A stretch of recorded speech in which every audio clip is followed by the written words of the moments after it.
నమస్కారం. ఈరోజు మనం మన సేనా నాయకులు మూలం నుండి ఒక శ్లోకం అంటే శ్లోకం 7 గురించి కొంచెం లోతుగా మాట్లాడుకుందాం. నమస్కారం. తప్పకుండా. ఇక్కడ సందర్భమేంటంటే ఒక వక్త ఉన్నారు. ఆయన తమ సైన్యంలోని కీలక నాయకులను ఒక ఉత్తమ బ్రాహ్మణుడికి అంటే ద్విజోత్తముడు అంటారు గదా, ఆనాటి గౌరవనీయులకు పరిచయం చేస్తున్నారు. అవును. ఇది ఆసక్తికరంగా ఉంది. అంటే సైన్యం గురించి చెబుతూ నాయకుల గురించి ప్రత్యేకంగా ప్రస్తావించడం. సరిగ్గా. మరి ఈ నాయకుల ప్రాముఖ్యత ఏంటి, ఎందుకు వాళ్లను గుర్తించాలి, దీనిపై మనం దృష్టి పెడదాం. అవును. ఈ చిన్న శ్లోకం కూడా అంటే ఆ సైనిక వ్యవస్థలో నాయకత్వానికి ఎంత విలువిచ్చారో సూచిస్తోంది కదా. కరెక్ట్. శ్లోకంలో వక్త ఏమంటున్నారంటే, నా సైన్యంలో నాయకత్వానికి అర్హులైన వాళ్లున్నారు, వాళ్లలో ముఖ్యులెవరో చెబుతాను వినండి అని.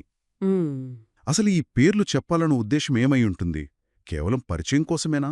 చూడండి, ఒక ముఖ్యమైన పదం వాడారు, సంజ్ఞార్థం అని. అంటే కేవలం నీ సమాచారం కోసం లేదా నువ్వు గుర్తుంచుకోవడం కోసం వారి పేర్లు చెబుతున్నాను అని. సంజ్ఞార్థం అంటే ఇది మామూలు పరిచయంలా అనిపించట్లేదు. అనిపించట్లేదు కదా. ఆ నాయకులెవరో తెలుసుకోవడమే ఒక ముఖ్యమైన విషయం అన్నట్టు, వాళ్ల గుర్తింపుకే విలువున్నట్టు అనిపిస్తోంది. అంటే వాళ్ల పేర్లు వినగానే అవతలి వ్యక్తికి వారి స్థాయి, ప్రాముఖ్యత అర్థం కావాలి అన్నమాట. భలే, అవును. మరి ఆ నాయకులను వర్ణించడానికి విశిష్టాయే అన్నారు. ఆ పదానికి అర్థమేంటి? కేవలం ముఖ్యమైన అనేనా? లేదు లేదు, అంతకంటే ఎక్కువ. విశిష్ట అంటే కేవలం ముఖ్యమైనవారు అని కాదు, అర్హులు, ప్రత్యేకమైనవారు, శ్రేష్ఠులు అని. ఓ, శ్రేష్ఠులు. అవును. అంటే వాళ్లు మామూలు అధికారులు కాదు, మొత్తం సైన్యాన్ని నడిపించగల ప్రత్యేక సామర్థ్యం, యోగ్యత ఉన్నవాళ్లని అర్థం. అంటే నాయకత్వానికి ఉండాల్సిన అసలైన క్వాలిటీస్, ఆ సామర్థ్యం గురించి మాట్లాడుతున్నారన్నమాట, హోదా గురించి కాదు. ఖచ్చితంగా యోగ్యతే ప్రధానమని తెలుస్తోంది. బాగుంది. మరి ఆ బ్రాహ్మణుడితో తాన్నిబోధ అంటే వారిని తెలుసుకో అని కూడా అంటున్నారు. అవును, నిబోధ కేవలం వినడం కాదు, అంటే గ్రహించడం, అర్థం చేసుకోవడం లాంటిదా? అంతే. వాళ్ల సామర్థ్యాన్ని గుర్తించమని. ఇది చాలా ముఖ్యమనిపిస్తోంది. ఎందుకంటే చూడండి, సైనిక బలం అంటే సైనికుల సంఖ్యో, ఆయుధాలో మాత్రమే కాదు కదా. నిజమే.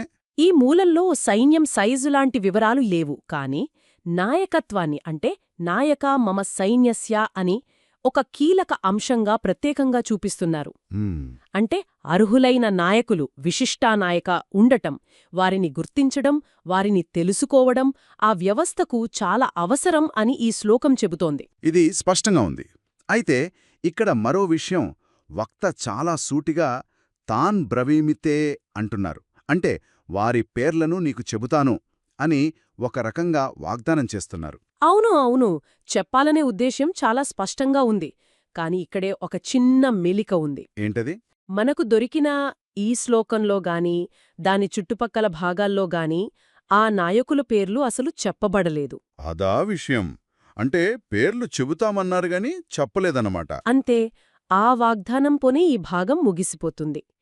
ఇంకో విషయం, ఆ సైన్యం పేరుగాని అది ఎవరిదో కూడా ఇక్కడ స్పష్టంగా లేదు. భలే విచిత్రంగా ఉంది. మరి ఎందుకలా? పేర్లు చెబుతామని అంత బలంగా చెప్పి చెప్పకపోవడంలో ఏదన్నా ఆంతర్యం ఉందా? ఉండొచ్చు.